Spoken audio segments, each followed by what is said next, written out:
All right, well, good Saturday afternoon. This is M. Stahl coming to you with our Module 7 Reflection blog. Just wrapping up week 7 here and ending it with this blog. We got a quick prompt to answer and just want to do some reading recap of what we read. So let's get into it. All right, our overview. The reading recap for the article we read, A New Model for Ethical Leadership by Max Bazerman. And there's our reflection question. We'll get that towards the end, but first I want to hit this reading recap because I think there's some very important things to highlight of this reading and kind of gives way to my thought process behind this reflection. So with that, let's get into the reading recap. All right, so real quick, I know that mentioned it throughout the article. It talked about keeping a North Star, so I thought that was very inherent to keep as leaders. We all need to have that North Star, right? Keep us pointed in the right direction. What is our true north as leaders? And so this is kind of just another lens to look through when making ethical decisions as a leader and things we should probably keep in mind. So starting off, we have maximizing values, which is rooted in utilitarianism.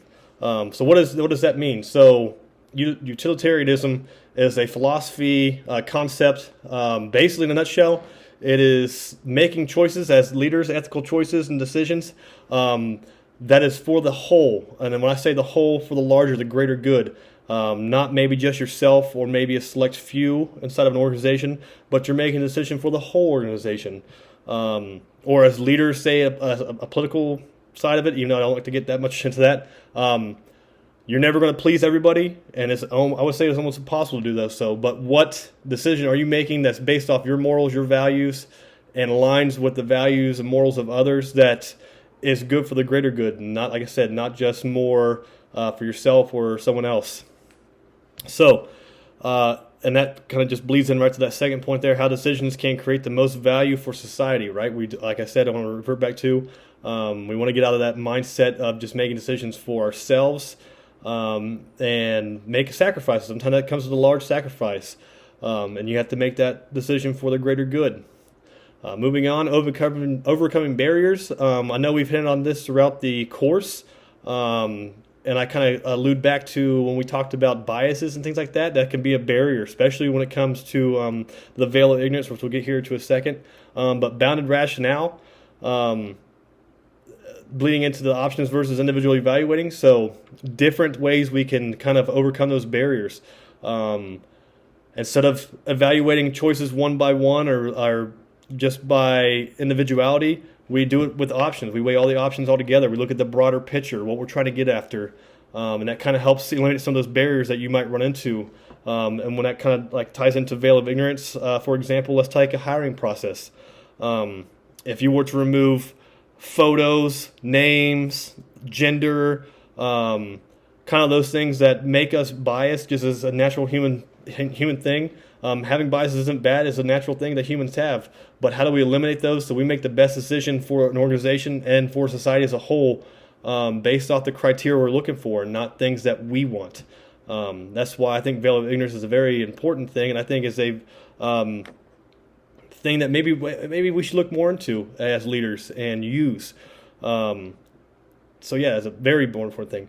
Moving on, we have creating values through trade-offs. So creating values for all parties. Once again, this is kind of just rooting back to the bigger picture here.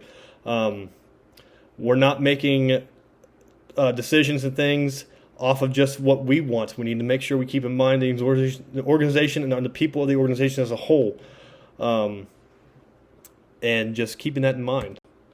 Continuing on, we have using time to create value, right? So time allocation equals value creation. Time is a valuable thing. So being able to prioritize like tasks that generate the most values for everyone, and not wasting time and just things like that as leaders to enable to make those ethical decisions that we need to do is very, very important to remember and to incorporate as leaders. Then moving on, we have comparative advantages, and that's just a kind of boiled back into with time allocations and prioritizing tasks. How do we do what's best for the organization and not just whole or select few people? And then kind of wrapping these last two bullets up is more going back as leaders and kind of turning that mirror back onto ourselves and looking to ourselves. So integrating your ethical self, reflect on your behaviors, right? As a leader, we always need to go back and center ourselves and remember where we're coming from, one, as leaders, but also this is where effective feedback comes in.